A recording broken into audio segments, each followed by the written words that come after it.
Por que um povo inteiro demorou 40 anos para percorrer um caminho de 11 dias? Essa pergunta parece simples, mas a resposta muda tudo o que você pensa sobre fé, sobre medo e sobre o modo como Deus trabalha na vida de uma nação. Deuteronômio 1:2 nos diz que a distância entre o Monte Sinai e Cádiz Barneia era uma jornada de 11 dias. Apenas 11 dias. E ainda assim, os israelitas levaram 4 décadas para chegar ao destino final. A maioria das pessoas acredita que Deus simplesmente castigou Israel por desobediência. Mas a verdade é muito mais profunda do que um castigo. O deserto não foi uma punição, foi uma sala de aula. E nesta história, vamos caminhar juntos por 3 etapas. Primeiro, vamos entender o que aconteceu dentro da mente de um povo que viveu séculos como escravo. Depois, vamos descobrir como o deserto se tornou o maior campo de treinamento espiritual da história. E por último, vamos conhecer a geração que finalmente cruzou o Rio Jordão e entrou na Terra Prometida. E quando entendermos essa primeira camada, a verdadeira história começa. Para compreender o que aconteceu naqueles 40 anos, precisamos voltar ao início. O povo de Israel não nasceu no deserto, nasceu no Egito. E não nasceu livre, nasceu escravo. Durante mais de 400 anos, gerações inteiras viveram sob o domínio dos faraós. Crianças nasciam e morriam sem conhecer outro modo de vida. A escravidão não era apenas uma condição física, era uma identidade. Os israelitas não sabiam quem eram fora das correntes. Não conheciam outro ritmo além do trabalho forçado. Não tinham experiência em tomar decisões por conta própria. Quando Moisés apareceu com a promessa de libertação, muitos duvidaram. Êxodo 6:9 nos conta que o povo não deu ouvidos a Moisés por causa do desânimo e da dura servidão. Eles estavam tão quebrados por dentro que a própria ideia de liberdade parecia impossível. Deus enviou 10 pragas sobre o Egito. Cada uma delas foi uma demonstração clara do poder divino sobre os deuses egípcios. A água do Nilo se transformou em sangue. Trevas cobriram a terra. E na última noite, o anjo da morte passou pelas casas do Egito, mas poupou os filhos de Israel. O cordeiro foi sacrificado. O sangue foi colocado nas portas. E naquela noite, a escravidão terminou. Pelo menos a escravidão física. Porque dentro da mente e do coração daquele povo, o Egito continuava vivo. E essa é a parte da história que muita gente não percebe. Quando os israelitas saíram do Egito, eram aproximadamente 600.000 pessoas, contando apenas os homens adultos. Com mulheres, crianças e idosos, o número total pode ter ultrapassado 2 milhões de almas.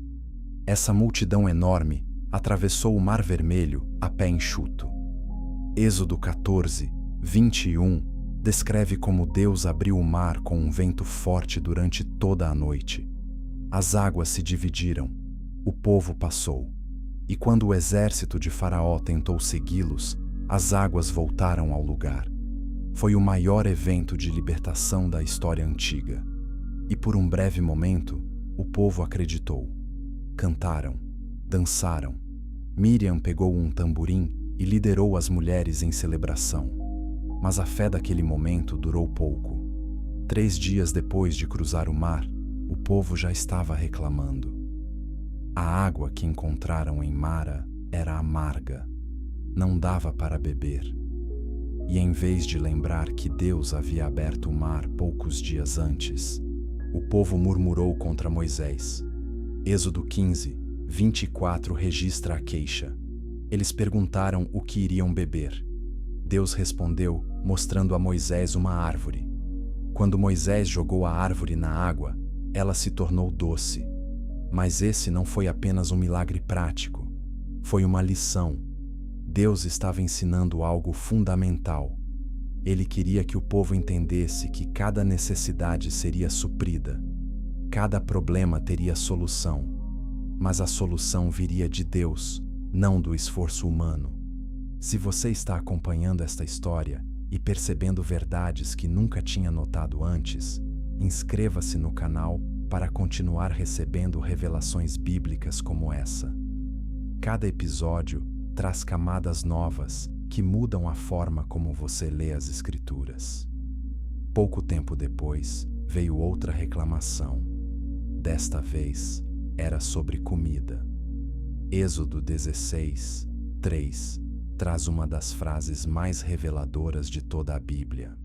Os israelitas disseram que preferiam ter morrido no Egito, onde pelo menos se sentavam junto às panelas de carne e comiam pão até se fartarem. Preste atenção nessas palavras. O povo estava dizendo que a escravidão era melhor que a liberdade. Estavam romantizando o cativeiro. Estavam lembrando das panelas de carne, mas esquecendo dos chicotes. Lembravam do pão, mas esqueciam do trabalho forçado sob o sol escaldante. Essa é a marca mais profunda da mentalidade escrava. Quando a liberdade exige esforço, a mente escrava prefere voltar para a prisão conhecida. E Deus sabia disso. Deus sabia que não bastava tirar o povo do Egito. Era preciso tirar o Egito de dentro do povo. E isso levaria tempo. Muito mais tempo do que 11 dias. Deus respondeu à reclamação com provisão. Todas as manhãs, uma substância fina e branca cobria o chão ao redor do acampamento. Os israelitas chamaram de maná, que significa "o que é isto?". Êxodo 16, 15 registra essa surpresa. Nunca tinham visto nada parecido. O maná tinha gosto de bolo de mel. Era nutritivo. Era suficiente. Mas havia regras. Cada família devia colher apenas o necessário para aquele dia. Quem tentasse guardar para o dia seguinte encontrava o maná cheio de vermes e com mau cheiro. A exceção era a sexta-feira, quando deviam colher porção dobrada para o sábado. E no sábado, o maná extra não estragava. Essa regra parece simples, mas carregava uma lição enorme. Deus estava ensinando o povo a confiar nele um dia de cada vez. Não uma semana de cada vez. Não um mês de cada vez. Um dia. Porque pessoas que passaram 400 anos planejando a sobrevivência sob escravidão precisavam aprender a descansar na provisão diária de Deus. E aqui, chegamos a um ponto que poucas pessoas consideram. O deserto não era apenas um lugar de passagem, era um lugar de transformação. Cada teste, cada reclamação, cada milagre fazia parte de um processo maior. Deus não estava perdendo tempo, estava construindo uma nação. E nações não se constroem em 11 dias. Mas o que aconteceu a seguir foi ainda mais surpreendente do que qualquer milagre com água ou comida. Capítulo 2. O Egito que morava. Dentro deles, a liberdade física chegou em uma noite, mas a liberdade interior levaria uma geração inteira. Essa é a verdade mais difícil de aceitar sobre a história de Israel no deserto. O povo saiu do Egito, mas o Egito não saiu do povo. E para entender o que isso significa, precisamos olhar mais de perto para o que 400 anos de escravidão fazem com a alma humana. No Egito, os israelitas não tomavam decisões. Alguém sempre dizia o que fazer, quando fazer e como fazer. Acordavam quando mandavam, trabalhavam onde mandavam, comiam o que davam. Essa rotina moldou a mente de gerações. Quando você vive assim por tempo suficiente, perde a capacidade de pensar por conta própria, perde a confiança, perde a iniciativa e perde a esperança. A escravidão ensina uma coisa acima de tudo: você não é capaz, você não merece, você não consegue. E quando Deus diz, vocês são meu povo escolhido, a mente escrava responde, não somos nada. Números 13:33 revela essa mentalidade com clareza brutal. Quando os espias voltaram de Canaã, A maioria deles disse que os habitantes da terra eram gigantes e acrescentaram algo devastador. Disseram que pareciam gafanhotos diante deles e que assim também pareciam aos olhos dos cananeus. Eles não disseram que os gigantes os chamaram de gafanhotos. Disseram que eles mesmos se viam assim. A imagem que tinham de si mesmos era tão pequena, tão destruída, que se comparavam a insetos. Isso não é falta de fé apenas. É uma crise de identidade profunda. E crises de identidade não se resolvem com milagres. Resolvem-se com tempo, com processo e com experiência repetida da fidelidade de Deus. Pense no que o povo já tinha visto até aquele momento. Viram 10 pragas devastar o Egito. Viram o mar se abrir. Viram a água amarga se tornar doce. Viram o maná cair do céu todos os dias.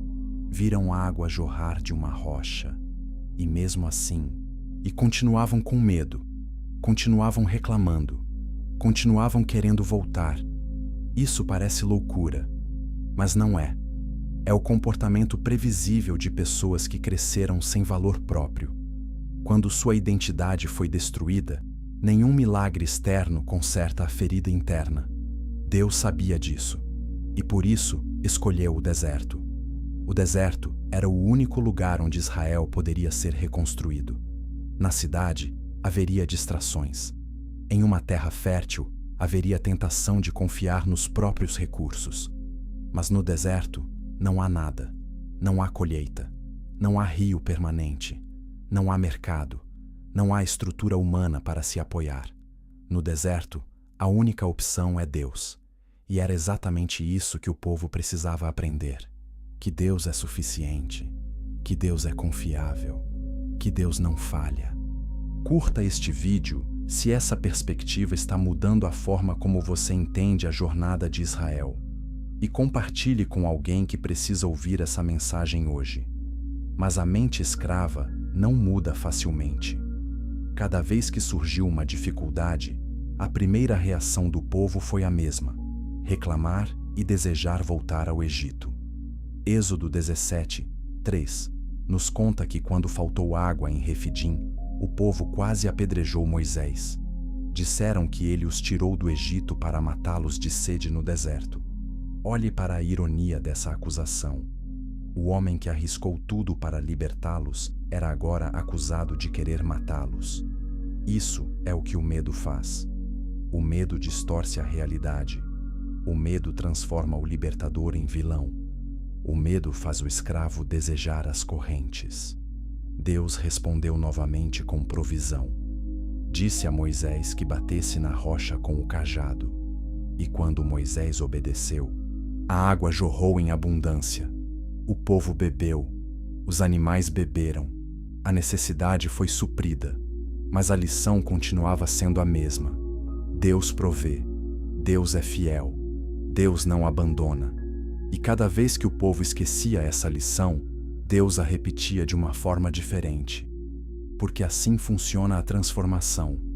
Não acontece com uma única experiência, acontece com repetição, com prática, com memória construída ao longo do tempo. Havia também um inimigo externo. Os amalequitas atacaram Israel em Refidim. Foi a primeira batalha do povo no deserto. Êxodo 17:11 nos conta que enquanto Moisés mantinha os braços levantados, Israel vencia. Quando os braços caíam, Amaleque prevalecia. Arão e Hur ficaram ao lado de Moisés, segurando seus braços até o pôr do sol. E Israel venceu. Essa batalha ensinou outra lição vital. A vitória não depende apenas da força do guerreiro. Depende da intercessão. Depende da comunidade.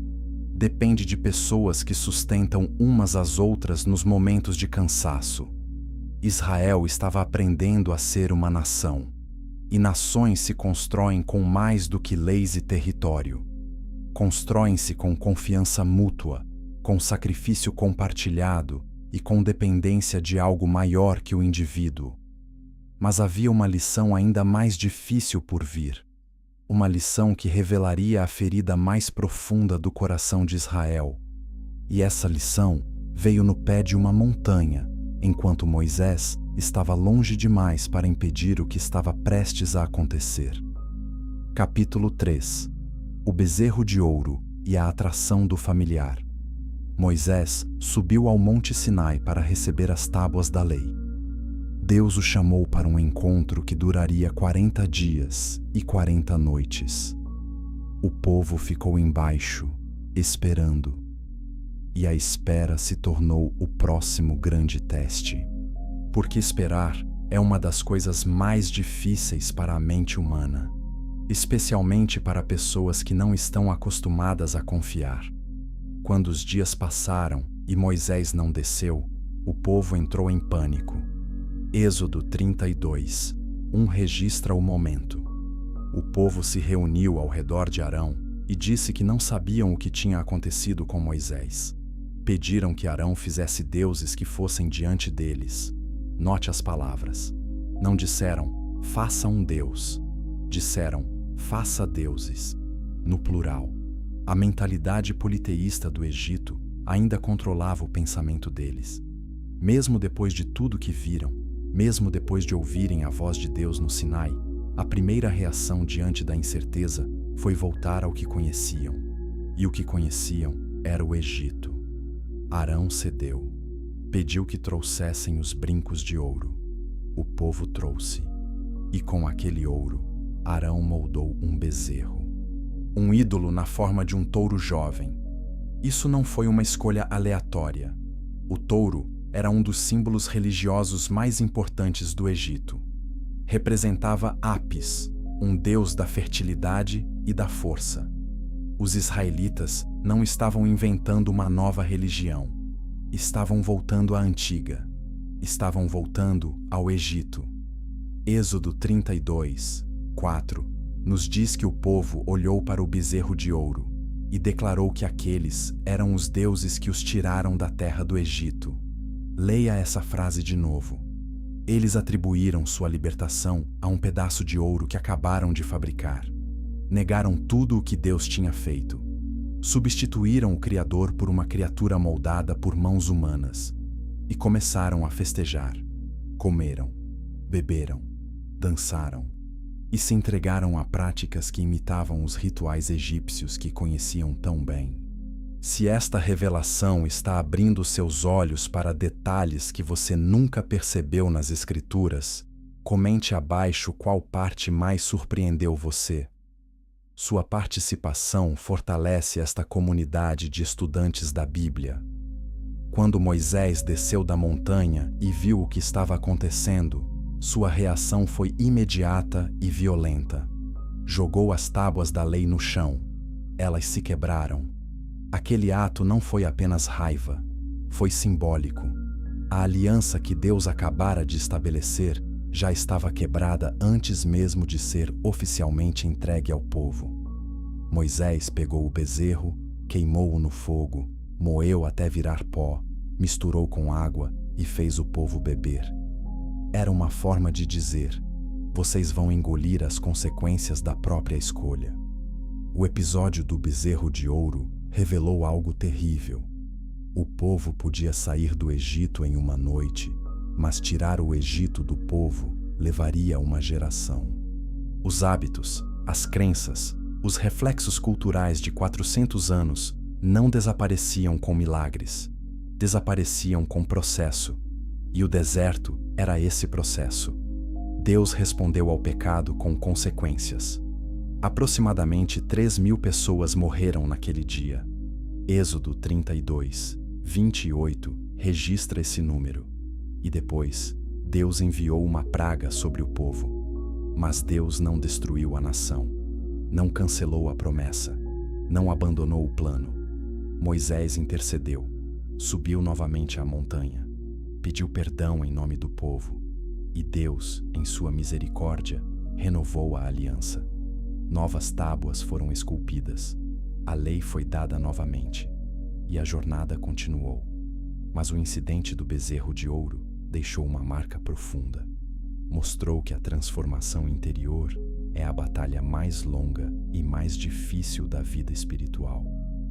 Você pode cruzar o mar em uma noite, pode receber maná todas as manhãs, pode ver água jorrar de uma pedra, mas enquanto o coração ainda adorar os ídolos do passado, a terra prometida permanece distante. E essa verdade se tornaria ainda mais clara quando o povo finalmente chegou à fronteira de Canaã. O que aconteceu ali mudou o destino de uma geração inteira. Capítulo 4. Provisões no deserto e a cultura da dependência. Depois do episódio do bezerro de ouro, a jornada continuou. O povo se moveu pelo deserto sob a direção de Deus. De dia, uma coluna de nuvem ia à frente. De noite, uma coluna de fogo iluminava o caminho. Êxodo 13, 21 descreve essa presença constante. Deus não os guiava com um mapa, guiava com sua própria presença.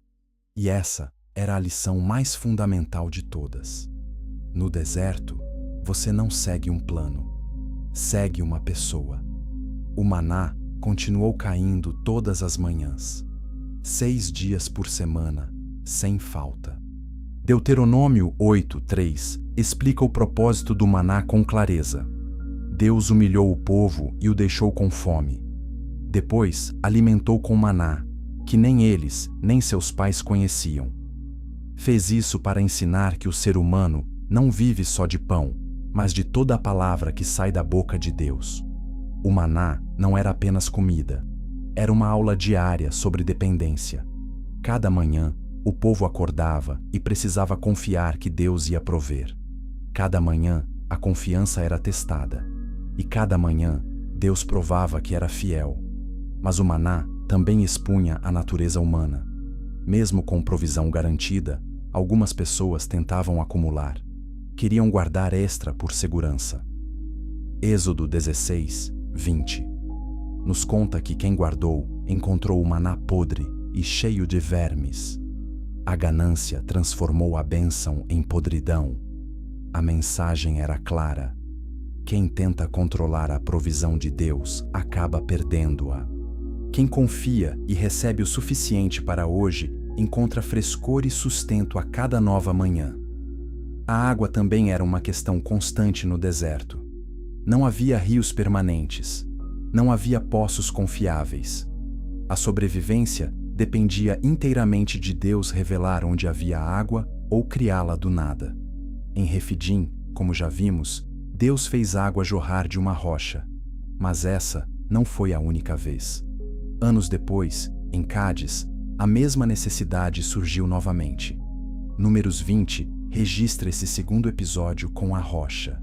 E dessa vez, a história tomou um rumo diferente. Mas vamos guardar esse detalhe para mais adiante, porque ele muda tudo. Além do maná e da água, Deus proveu de outras maneiras. As roupas do povo não se desgastaram durante os 40 anos. Deuteronômio 29, 5 registra esse detalhe surpreendente. Os sapatos não se estragaram. Os corpos não adoeceram com frequência. Era como se o deserto, que deveria ser um lugar de morte, se tornasse um lugar de preservação sobrenatural. Cada necessidade básica era coberta, não com abundância excessiva, não com luxo, mas com suficiência. E suficiência é a linguagem do deserto. Deus dava o bastante para hoje, nunca de mais, nunca de menos, exatamente o necessário. Inscreva-se agora e ative o sino de notificações para não perder nenhum capítulo desta série sobre os mistérios do deserto de Israel. Cada revelação constrói sobre a anterior. Essa cultura de dependência diária era radicalmente diferente do que o povo conhecia no Egito. No Egito, o sistema era previsível, cruel, mas previsível.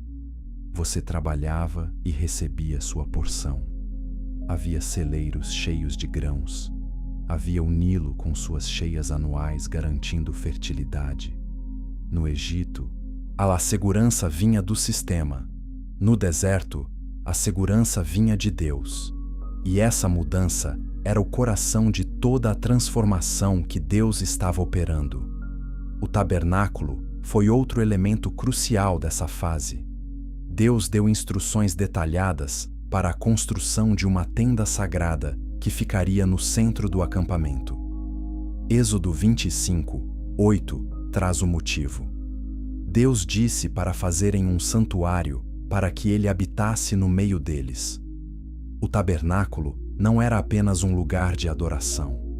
Era a presença visível de Deus no centro da comunidade. Cada tribo acampava ao redor dele.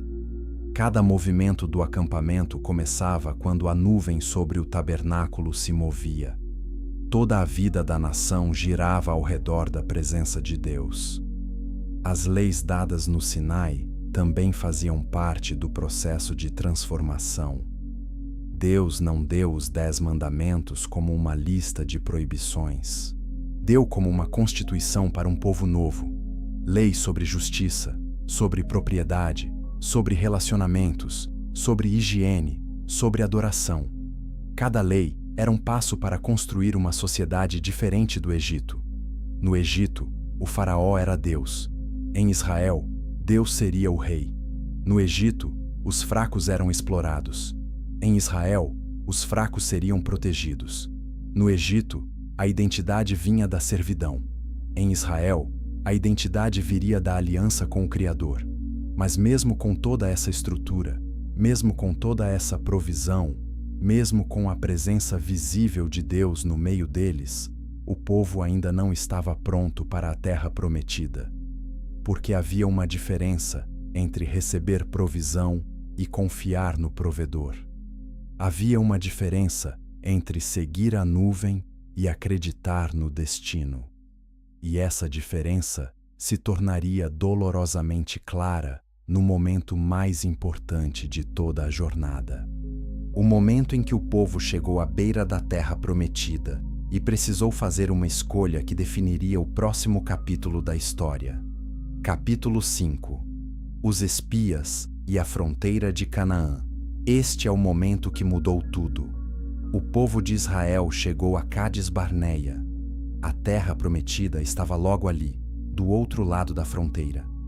Meses de caminhada, milagres e provações os trouxeram até esse ponto. E agora, Deus deu uma instrução que parecia simples. Enviem homens para explorar a terra de Canaã. Números 13:2 registra a ordem divina. Um líder de cada tribo seria escolhido.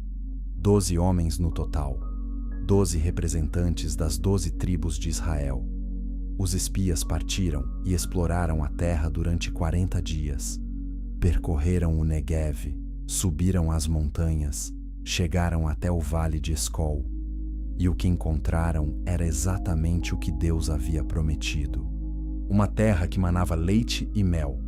Os frutos eram tão grandes que um cacho de uvas precisava de 2 homens para ser carregado em uma vara. Números 13:23 descreve esse detalhe. Trouxeram também romãs e figos. A evidência era clara. A terra era boa. A promessa era real. Mas havia um problema. Quando os 12 espias voltaram ao acampamento, 10 deles trouxeram um relatório de medo. Sim, a terra era fértil. Sim, os frutos eram abundantes. Mas as cidades eram fortificadas. Os habitantes eram fortes. E havia gigantes. Os descendentes de Anak viviam naquela terra, e diante deles, os espias se sentiram como gafanhotos. Números 13:28 registra o relatório negativo. Os 10 espias disseram que o povo que habitava a terra era poderoso, e que as cidades eram grandes e fortificadas. Apenas 2 espias trouxeram um relatório diferente: Josué e Caleb. Números 13:30 nos conta que Caleb tentou acalmar o povo diante de Moisés e disse que deveriam subir e tomar posse da terra, porque certamente poderiam conquistá-la. Caleb não negou a existência dos gigantes. Não fingiu que as cidades eram fracas. Ele simplesmente tinha uma perspectiva diferente. Onde os 10 espias viram gigantes impossíveis de vencer, Caleb viu um Deus impossível de derrotar. E aqui está a diferença fundamental. Os 10 espias olharam para os gigantes e mediram a si mesmos. Caleb olhou para os gigantes e mediu Deus. A mesma realidade. 2 interpretações opostas. E a interpretação que o povo escolheu seguir determinou o destino de toda uma geração. Se esta análise está revelando camadas novas da história bíblica para você, curta este vídeo agora. Cada curtida ajuda mais pessoas a encontrarem este conteúdo e descobrirem verdades escondidas nas Escrituras. O povo escolheu o medo. Números 14, 1 nos diz que toda a congregação levantou a voz e chorou. Choraram a noite inteira, e na manhã seguinte, a reclamação se transformou em rebelião. Números 14, 2, registra que o povo murmurou contra Moisés e Arão. Disseram que teriam preferido morrer no Egito ou no deserto. E depois, acrescentaram algo ainda mais chocante. Números 14, 4 nos conta que disseram uns aos outros que deveriam escolher um líder e voltar para o Egito. Voltar para o Egito. Depois de tudo, depois das pragas, depois do Mar Vermelho, depois do maná, depois da água da rocha, depois de ouvirem a voz de Deus no Sinai, depois de receberem a lei, depois de construírem o tabernáculo. Depois de tudo isso, queriam voltar para a escravidão. Essa decisão revelou a profundidade da ferida interior. Não era falta de evidência, era falta de identidade. O povo não acreditava em si mesmo. Não se via como conquistador. Via-se como gafanhoto. E gafanhotos não conquistam terras de gigantes. Josué e Caleb rasgaram suas roupas em desespero. Números 14, 7 nos conta que imploraram ao povo. Disseram que a terra era extremamente boa, que se Deus estivesse satisfeito com eles, os levaria até lá e lhes daria aquela terra. Pediram que o povo não se rebelasse contra Deus e não tivesse medo do povo da terra, porque seriam como pão para eles. A proteção deles se foi, mas o Senhor estava com Israel. Mas o povo não ouviu. Em vez disso, Números 14, 10 nos diz que toda a congregação falou em apedrejar Josué e Caleb. O povo queria matar os 2 únicos homens que acreditavam na promessa de Deus. E foi nesse momento que a glória do Senhor apareceu no tabernáculo diante de todo o povo. Deus interveio. E a sentença que veio a seguir mudou a história de Israel para sempre. Mas para entender a profundidade dessa sentença, precisamos olhar para ela camada por camada. Porque os 40 anos no deserto não foram simples castigo. Foram algo muito mais complexo e muito mais misericordioso do que a maioria das pessoas imagina. Capítulo 6. A sentença dos 40 anos. Deus falou com Moisés, e suas palavras carregavam dor e determinação ao mesmo tempo. Números 14, 11 registra a pergunta divina: até quando este povo me desprezará? Até quando não acreditará em mim, apesar de todos os sinais que realizei no meio deles? A pergunta não era retórica. Expressava a frustração de um Deus que ama profundamente um povo que se recusa a confiar nele. E a resposta veio em forma de consequência.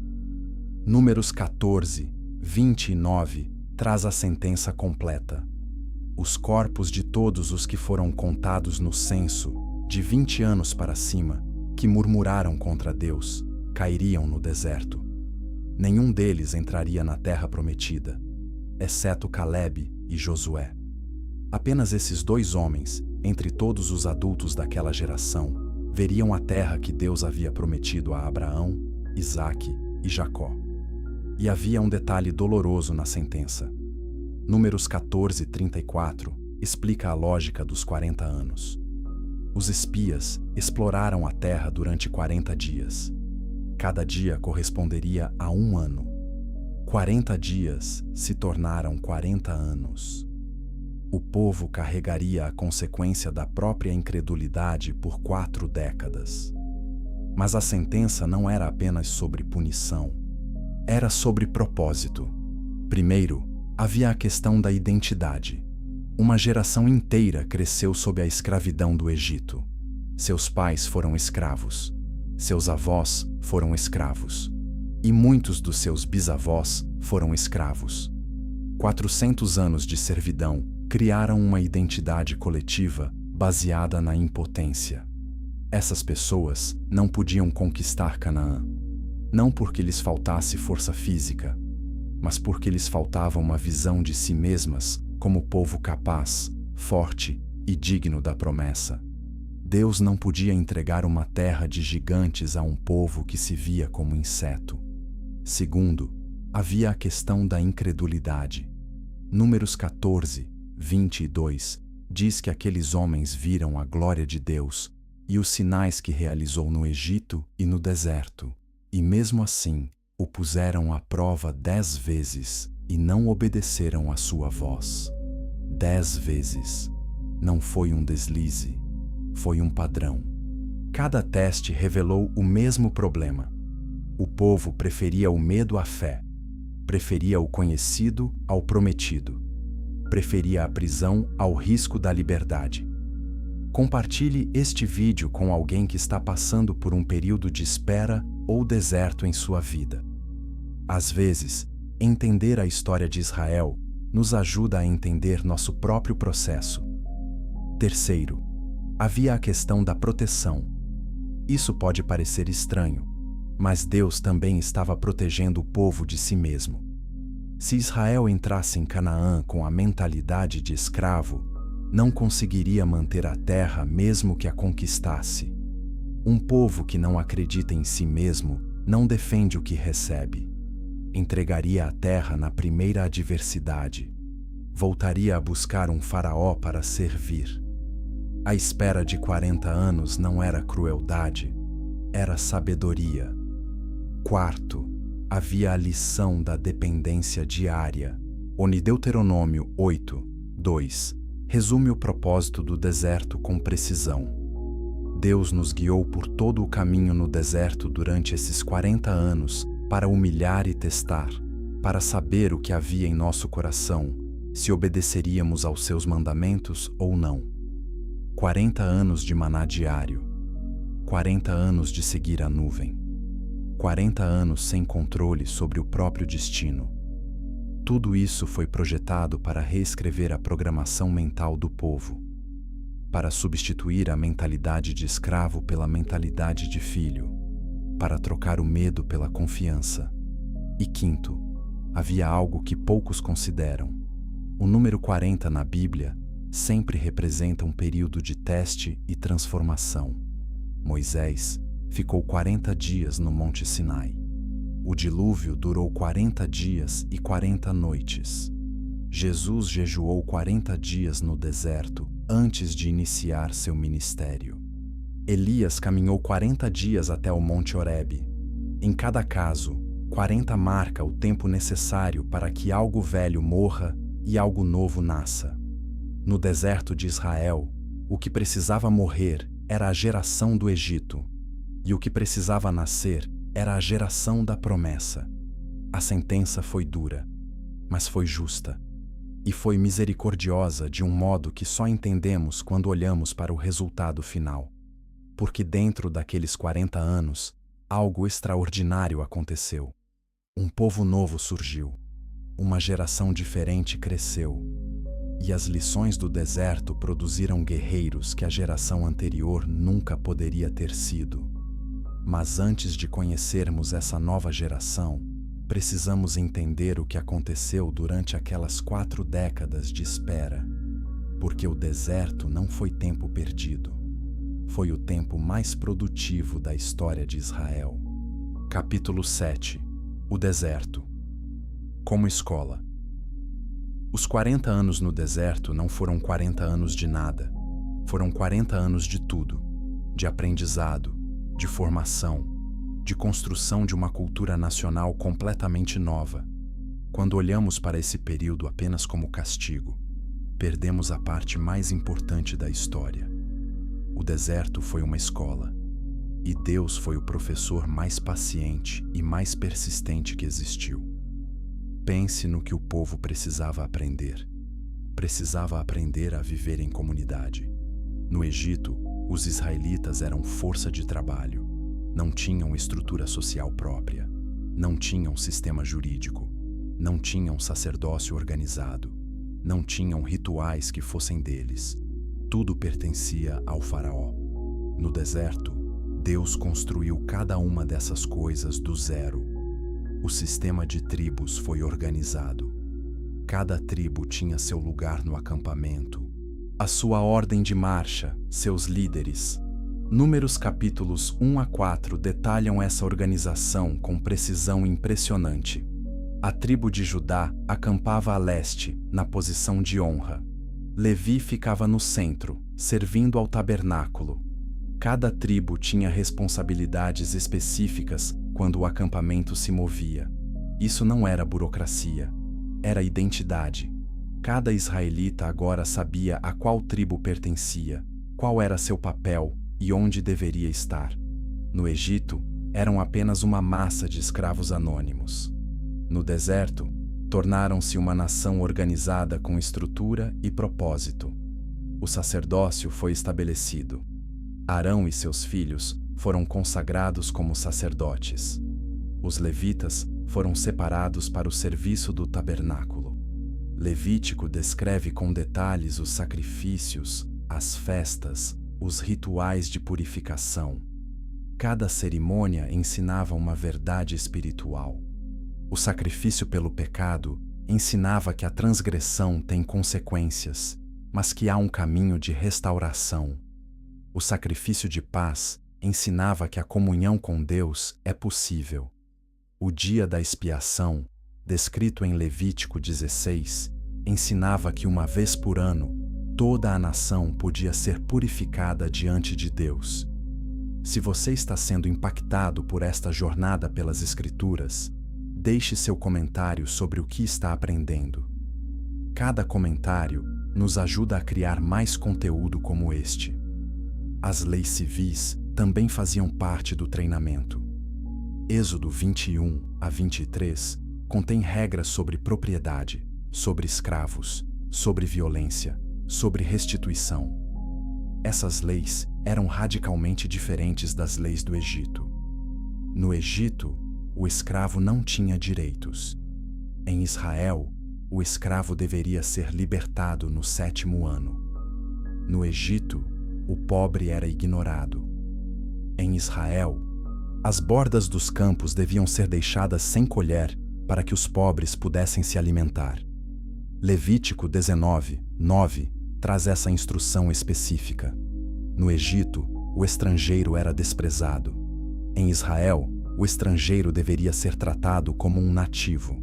Levítico 19, 34 ordena que amassem o estrangeiro como a si mesmos, porque também foram estrangeiros na terra do Egito. Cada lei era um golpe contra a mentalidade do Egito. Cada regra era uma semente de uma nova identidade. E 40 anos foi o tempo necessário para que essas sementes criassem raízes profundas. Uma geração inteira cresceu ouvindo essas leis, praticando esses rituais, vivendo sob essa estrutura.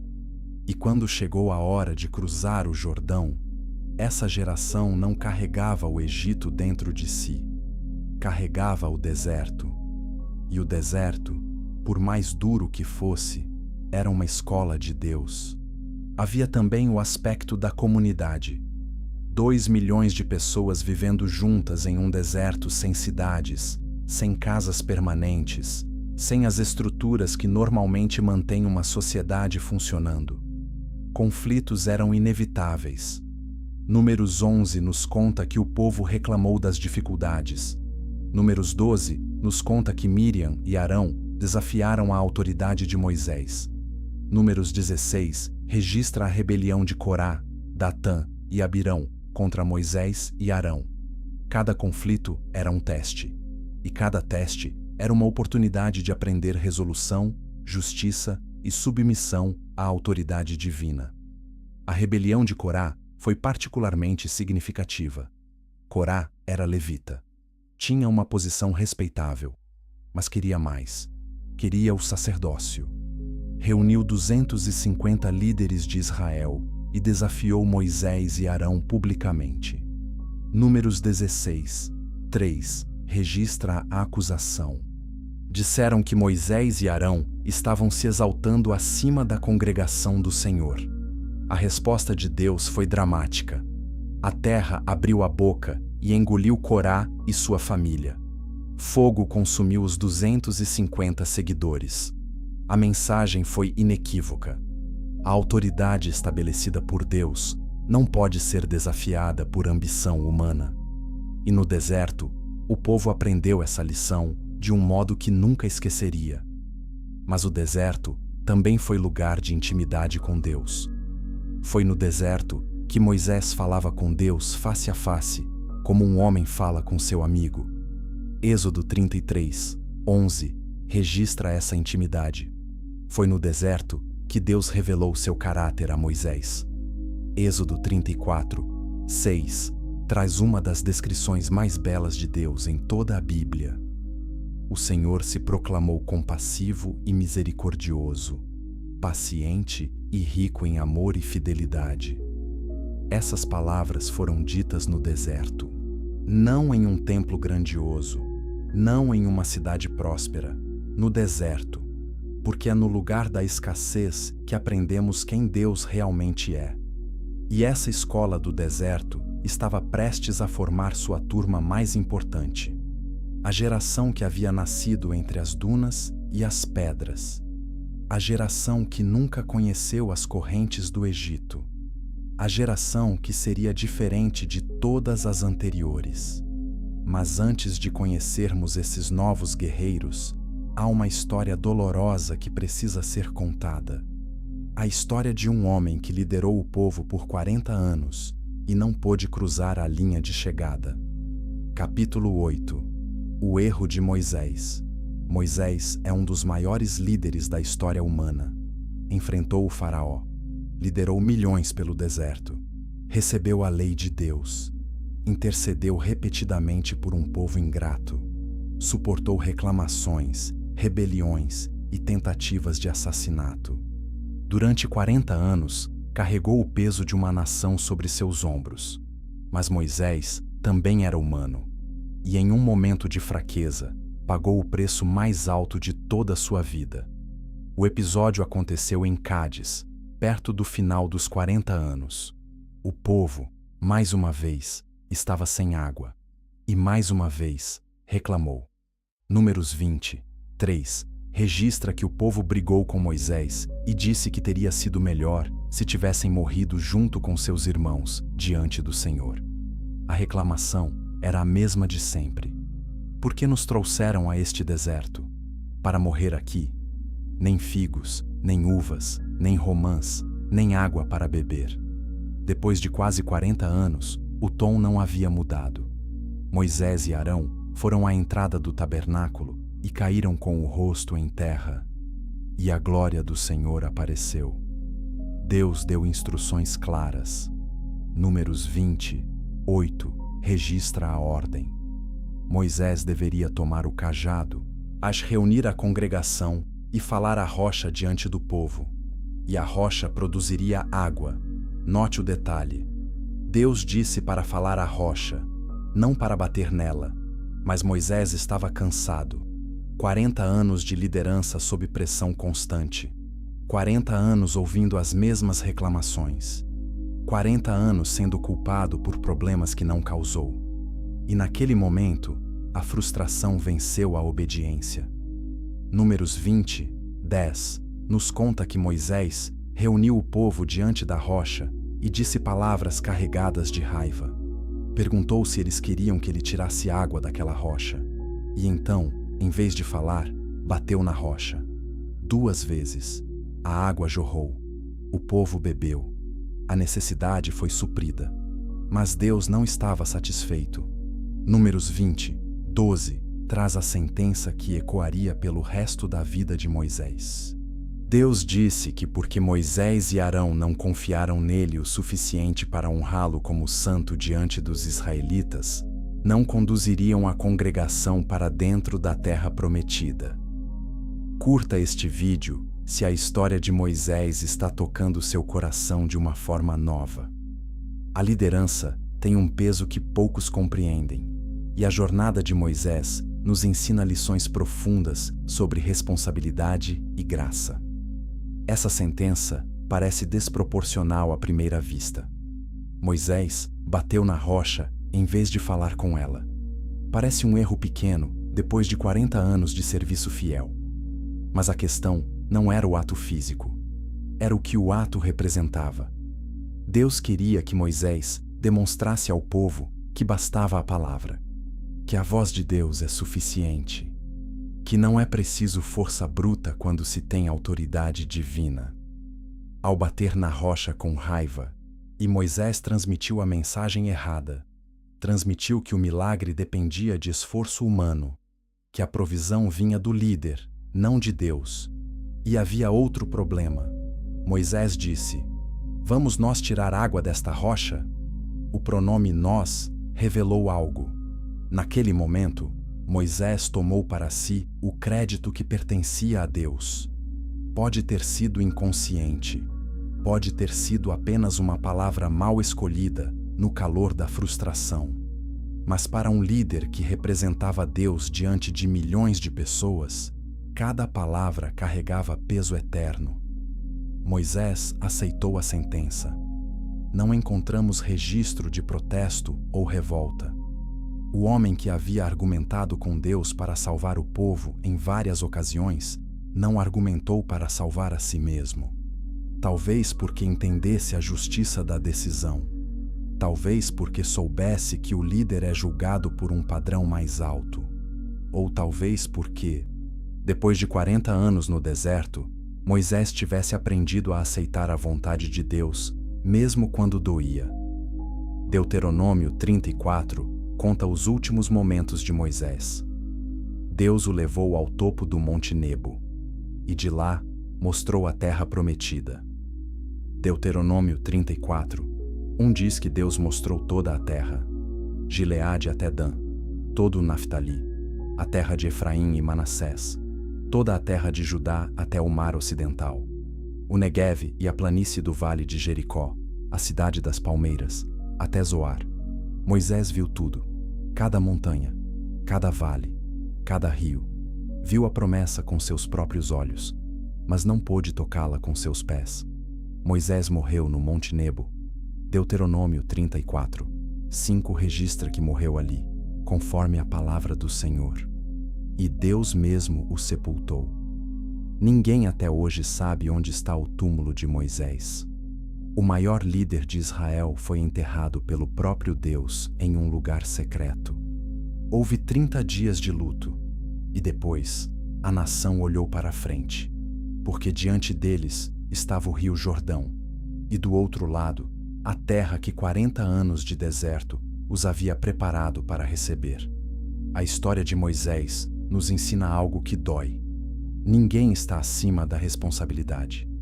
Nem o líder mais fiel, nem o servo mais dedicado. Deus é misericordioso, mas também é justo. E às vezes, as consequências das nossas escolhas não são canceladas pela nossa fidelidade anterior. Mas a história de Moisés também nos ensina algo belo. Deus não o abandonou. Cuidou dele até o último suspiro. Mostrou-lhe a promessa e o levou para si. O que veio depois de Moisés seria ainda mais surpreendente, porque a geração que ele ajudou a formar estava prestes a mostrar ao mundo do que era capaz. Capítulo 9. A nova geração. Enquanto os adultos que saíram do Egito morriam um a um no deserto, algo novo estava crescendo. Crianças que nasceram entre as dunas estavam se tornando jovens. Jovens que nunca viram as pirâmides, nunca sentiram o chicote do feitor, nunca trabalharam nos campos de tijolos do faraó. Essas crianças conheciam apenas uma realidade: o deserto. E no deserto, Deus era tudo. Essa diferença é crucial para entender o que aconteceu nos 40 anos. A primeira geração, os adultos que saíram do Egito, carregava o peso de 400 anos de opressão. Sua identidade havia sido destruída pela escravidão. Quando olhavam para o futuro, viam obstáculos. Quando olhavam para si mesmos, viam gafanhotos. Mas seus filhos não tinham essa referência. Os filhos de Israel, nascidos no deserto, não tinham memórias do Egito para romantizar. Não tinham correntes para lembrar com saudade perversa. Seu mundo era diferente. O que essas crianças conheciam era a provisão diária de Deus. Acordavam todas as manhãs e viam o maná no chão. Para elas, isso não era um milagre estranho. Era normal. Era assim que Deus cuidava do seu povo. Viam a coluna de nuvem de dia e a coluna de fogo de noite. Cresceram sabendo que Deus caminhava com eles. Literalmente. Visivelmente. Sem dúvida. A fé que a geração anterior lutava para manter, essa nova geração absorveu como o ar que respirava. Se esta história está tocando sua vida e revelando verdades que você nunca percebeu, inscreva-se no canal agora. Temos muito mais conteúdo como este sendo preparado para você. Essas crianças também cresceram ouvindo as histórias. Deuteronômio 6, 7 ordena que os pais ensinem as palavras de Deus aos filhos, que falem delas sentados em casa e andando pelo caminho, ao deitar e ao levantar. E no deserto, onde não havia distração de cidades ou comércio, essas histórias eram o entretenimento, a educação e a formação espiritual das novas gerações. À noite, ao redor das fogueiras, as famílias contavam sobre as pragas do Egito. Contavam sobre a noite do Cordeiro. Contavam sobre o mar que se abriu. Contavam sobre a voz de Deus que trovejou no Sinai. Mas também contavam sobre os erros, sobre o bezerro de ouro, sobre as reclamações, sobre os espias que tiveram medo e sobre a sentença que condenou uma geração a morrer no deserto. Essas histórias não eram apenas lembranças, eram advertências. Eram lições passadas de pai para filho como herança espiritual. E a nova geração aprendeu algo que a anterior não conseguiu absorver. Aprendeu que o medo custa caro, que a incredulidade tem consequências e que Deus é fiel mesmo quando seu povo falha. A nova geração também cresceu em um ambiente de disciplina e estrutura. Conheciam os sacrifícios do tabernáculo. Conheciam os rituais de purificação, sabiam os 10 mandamentos, entendiam o sistema de tribos, a ordem de marcha, as responsabilidades comunitárias. Tudo isso foi absorvido durante anos de crescimento no deserto. Enquanto a primeira geração precisou aprender essas coisas como adultos resistentes à mudança, a nova geração as recebeu como crianças moldáveis. Deuteronômio 8, 5 usa uma metáfora poderosa. Diz que assim como um pai disciplina seu filho, o Senhor disciplinou Israel. O deserto foi a disciplina de um pai amoroso. Dura, sim. Desconfortável, sim. Mas motivada pelo amor e pelo desejo de preparar os filhos para algo maior. E os filhos que cresceram sob essa disciplina eram diferentes. Não tinham a arrogância de quem viveu em abundância. Não tinham o desespero de quem viveu na escravidão. Tinham a resiliência de quem cresceu dependendo de Deus todos os dias.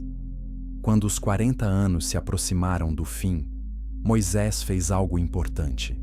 Reuniu o povo e fez um longo discurso. Esse discurso é o livro de Deuteronômio. São as últimas palavras de um líder ao seu povo antes de partir. E nessas palavras, Moisés recapitulou toda a história. Lembrou das promessas de Deus. Lembrou dos erros do passado. E, acima de tudo, desafiou a nova geração a ser diferente. Deuteronômio 30, 19 contém o desafio final de Moisés. Ele colocou diante do povo a vida e a morte, a bênção e a maldição, e pediu que escolhessem a vida, para que vivessem, eles e seus descendentes. Essa era a escolha que a primeira geração não conseguiu fazer. Escolheram o medo em vez da fé, a escravidão em vez da promessa, a morte em vez da vida.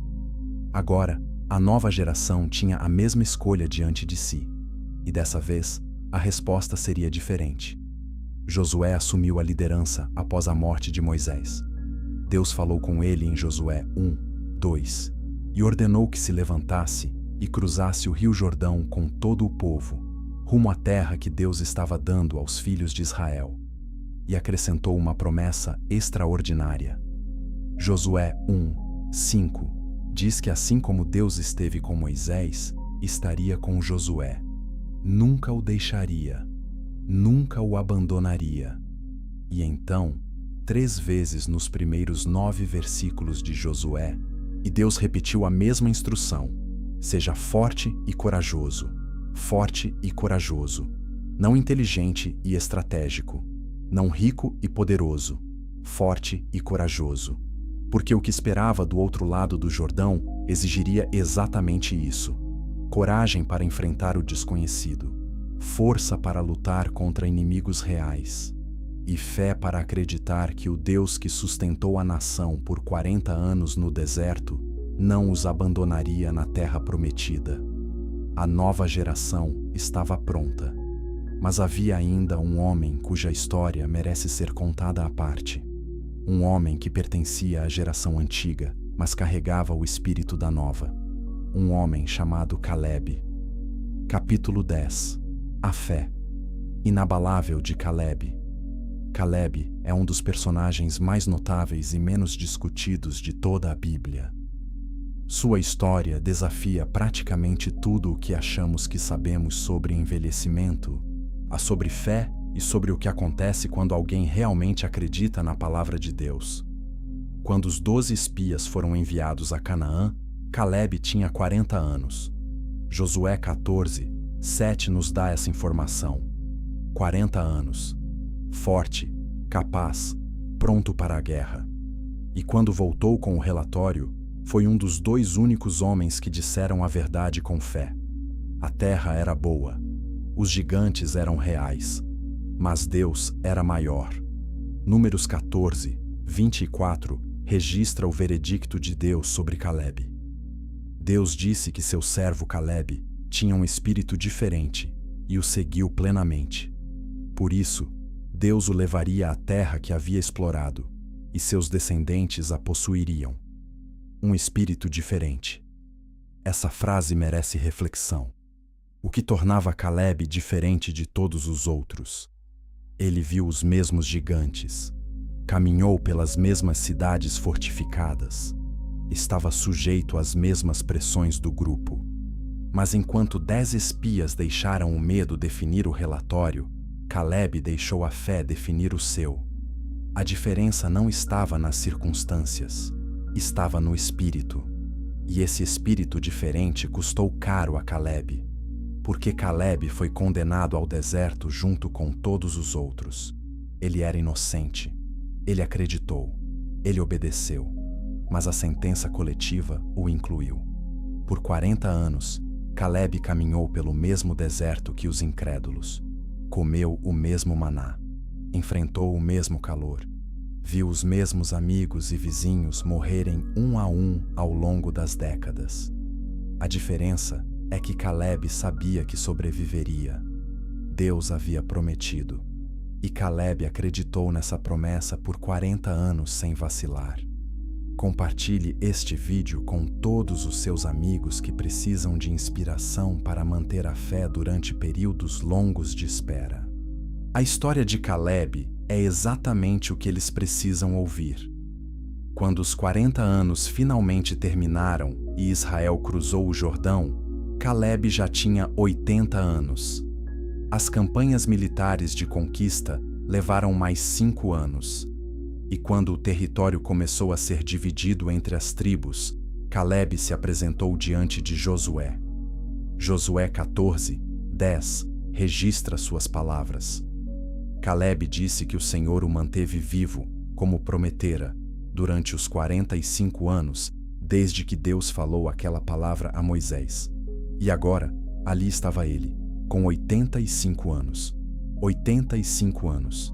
E o que Calebe pediu não foi um terreno plano e fácil para se aposentar. Josué 14, 12 registra um dos pedidos mais corajosos de toda a Bíblia. Calebe disse para lhe darem aquela região montanhosa que o Senhor prometeu naquele dia. Ele sabia que os anaquins estavam lá, e com cidades grandes e fortificadas. Mas se o Senhor estivesse com ele, Calebe os expulsaria, como Deus havia dito. Preste atenção. Com 85 anos, Calebe pediu a região mais difícil, a região onde viviam os gigantes. Os mesmos gigantes que fizeram 10 espias tremerem de medo 45 anos antes. Calebe não queria a parte fácil. Queria a parte que todo mundo tinha medo de reivindicar. Porque para Calebe, a fé não era teoria, era prática. Não era um sentimento bonito para dias tranquilos. Era uma convicção inabalável para dias de guerra. Josué 14:11 traz outra declaração impressionante de Calebe. Ele disse que estava tão forte naquele dia quanto estava no dia em que Moisés o enviou como espia. Sua força para a guerra e para todas as atividades era a mesma de 45 anos atrás. Deus preservou não apenas a vida de Calebe, mas sua vitalidade, sua força, sua disposição para lutar. Aos 85, Calebe era tão guerreiro quanto aos 40. E Calebe conquistou Hebron. Josué 14, 13 registra que Josué abençoou Calebe e lhe deu Hebron como herança. A cidade dos gigantes se tornou a herança do homem que nunca teve medo de gigantes. A terra que os espias declararam inconquistável foi conquistada por um homem de 85 anos que acreditava na palavra de Deus. A história de Calebe ensina verdades que incomodam.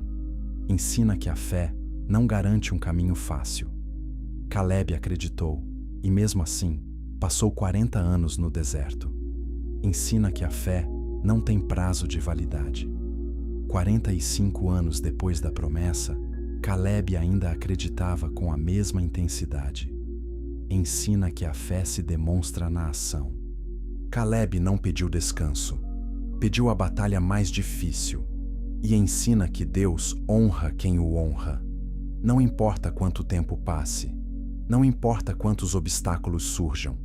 Quem tem um espírito diferente recebe uma herança diferente. Mas Calebe não foi o único fruto do deserto. Toda uma geração estava pronta. Guerreiros jovens que não conheciam o medo do Egito. Líderes que cresceram sob a disciplina de Deus. Uma nação inteira que estava prestes a cruzar o Rio Jordão e tomar posse do que havia sido prometido séculos antes a Abraão. E o momento final dessa jornada é talvez o mais poderoso de toda a história. Capítulo 11. O Jordão, a conquista e o legado do deserto. O Rio Jordão era a última barreira. Do lado de lá, Canaã esperava, a terra prometida. O destino que começou como uma promessa a Abraão em Gênesis 12, e agora, gerações depois, estava prestes a se cumprir. Mas o Jordão não era apenas um rio, era um símbolo. Cruzar o Jordão significava deixar para trás o deserto, deixar para trás a provisão do maná, deixar para trás o período de treinamento e entrar em uma nova fase onde a fé seria testada de maneiras completamente diferentes. Josué 3 narra a travessia. Os sacerdotes carregando a Arca da Aliança entraram no rio primeiro, e quando seus pés tocaram a água, o Jordão parou de fluir. Josué 3:16 descreve que as águas vindas de cima pararam e se amontoaram, enquanto as águas que desciam para o mar da Arabá foram completamente cortadas. O povo atravessou em terra seca, assim como seus pais atravessaram o Mar Vermelho 40 anos antes. O paralelo era intencional. E Deus estava mostrando à nova geração que o mesmo poder que libertou seus pais agora abria o caminho para eles. Mas havia uma diferença fundamental. Na travessia do Mar Vermelho, o povo fugiu. Saíam do Egito com pressa, com medo do exército de Faraó. Na travessia do Jordão, o povo avançou. Marcharam para a conquista, sem fuga, sem desespero, com ordem, com fé e com determinação. O deserto havia cumprido seu propósito. Transformou escravos em guerreiros, transformou fugitivos em conquistadores. Josué 4:19 nos diz que o povo saiu do Jordão no 10º dia do primeiro mês e acampou em Gilgal. E ali, Josué 5:12 registra um detalhe que muitos passam despercebido. No dia seguinte à primeira refeição com os produtos da terra, o maná cessou. 40 anos de provisão diária terminaram em um instante. O maná que caiu fielmente todas as manhãs e, sem exceção, simplesmente parou, porque já não era necessário. A terra agora proveria. Deus não retirou o maná por abandono.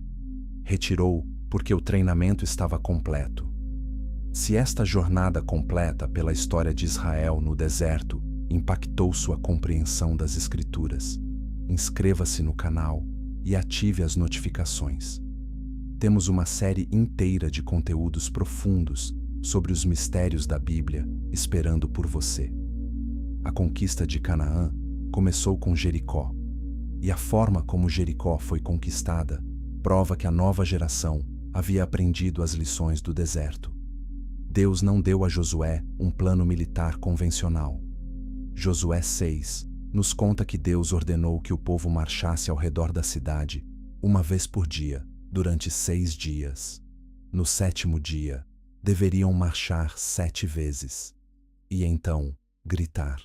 Nenhum ataque direto, nenhuma estratégia de cerco, ou nenhuma arma especial, apenas obediência e confiança.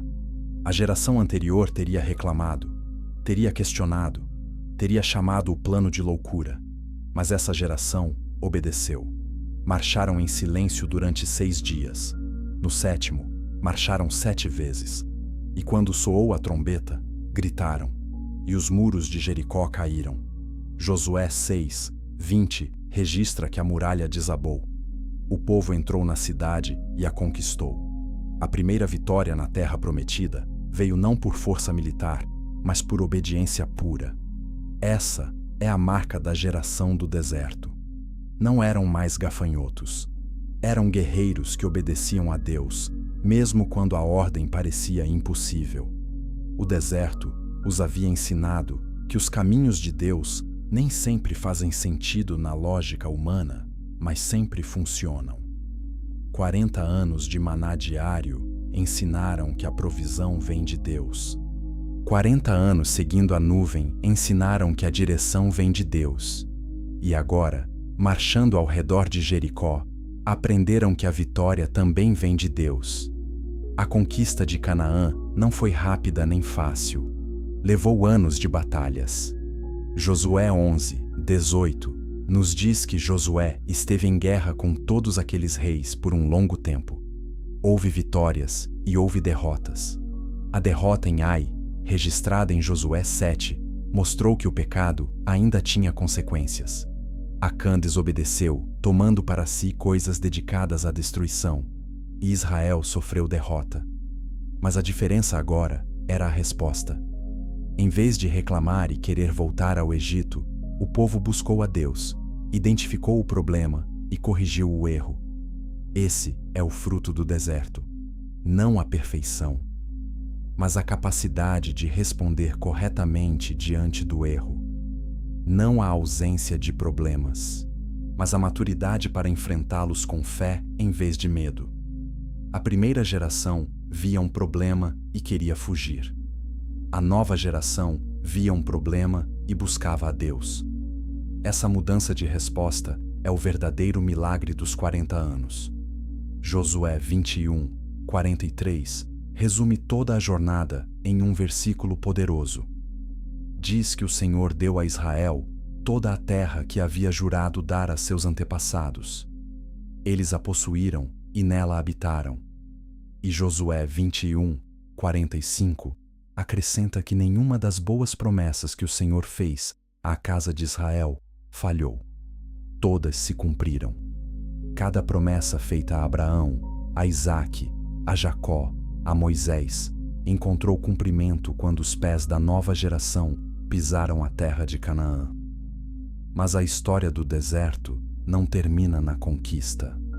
Ela ecoa por toda a Bíblia e por toda a história humana. Porque a jornada de Israel no deserto é a jornada de todo ser humano que decide seguir Deus. Todos nós carregamos um Egito dentro de nós. Hábitos, medos, crenças que nos mantêm presos, mesmo depois que as correntes externas foram removidas. Todos nós enfrentamos desertos, períodos de espera, de escassez, de incerteza, onde a única opção é confiar que Deus sabe o que está fazendo. E todos nós somos chamados a cruzar um Jordão, a dar o passo de fé que nos leva do treinamento para o propósito. Os 40 anos de Israel no deserto nos ensinam que Deus não desperdiça tempo, que cada dia de espera tem um propósito, que cada teste é uma preparação para algo maior, que a geração que aceita o processo se torna a geração que conquista a promessa, e que mesmo quando perdemos o direito de entrar na terra, como Moisés, a fidelidade de Deus não falha. Ele cuida de nós até o fim e prepara outros para continuar o que começamos. Deuteronômio 32:10 oferece uma última imagem do deserto que é ao mesmo tempo dolorosa e bela. Diz que Deus encontrou Israel em uma terra deserta, em um ermo vazio, onde sopra o vento. Cercou-o e cuidou dele. Guardou-o como a menina dos seus olhos. No deserto, no lugar mais improvável, no cenário mais hostil, Deus encontrou seu povo e o tratou como seu tesouro mais precioso. E essa é a verdade final da história. O deserto não foi o lugar onde Deus abandonou Israel. Foi o lugar onde Deus abraçou Israel mais de perto. Não foi o lugar da rejeição. Foi o lugar da formação. Não foi o lugar do castigo eterno. Foi o lugar da preparação para a promessa eterna. 40 anos. 11 dias que se tornaram 4 décadas. Mas cada dia daqueles 40 anos produziu algo que 11 dias nunca poderiam produzir. Uma nação pronta, um povo transformado, uma geração capaz de tomar posse do que Deus havia guardado para eles desde o início dos tempos. E se você está passando pelo seu próprio deserto agora, se a espera parece longa demais e o caminho parece duro demais, lembre-se de Israel, lembre-se de Caleb, lembre-se do maná que nunca faltou, e saiba que o Deus que foi fiel no deserto será fiel na sua terra prometida, porque nenhuma das boas promessas de Deus jamais falhou, e com você não será diferente.